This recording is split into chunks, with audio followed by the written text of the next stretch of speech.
রাত ৩টার সময় ঘুম থেকে উঠেছেন, সেহরি খেয়েছেন, সারাদিন না খেয়ে রয়েছেন, ইফতারের সময় ইফতারি করেছেন, ভাবছেন রোজা হয়ে গেছে, তাই না? না ভাই, এখনও আপনার পরিপূর্ণ রোজা হয়নি। রোজা চোখের রোজা আছে, মুখের রোজা আছে, হাতের রোজা আছে, পায়ের রোজা আছে, এমনকি অন্তরেরও রোজা রয়েছে।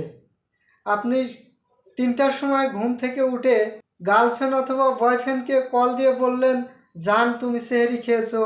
ইফতারির সময় প্রেমিক প্রেমিকাকে কল দিয়ে বলছে ইফতারি করেছো। এটা অন্তরের রোজা ছিল, এটা আপনার হয়নি। আপনি যদি এটা ত্যাগ না করতে পারেন তাহলে আপনার অন্তরের রোজা হয়নি। আপনার চোখ দিয়ে যদি আপনি খারাপ অশ্লীল কিছু দেখা থেকে বিরত থাকতে না পারেন তাহলে আপনার চোখের রোজা হয়নি।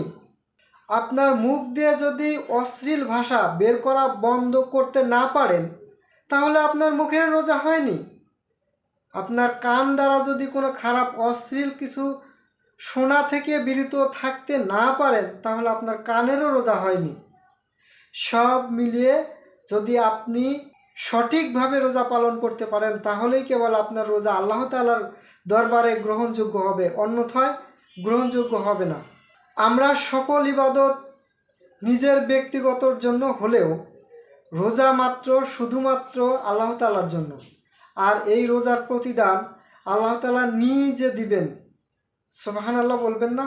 সুতরাং সর্ব অবস্থায় আপনি সঠিকভাবে রোজা পালন করার চেষ্টা করুন।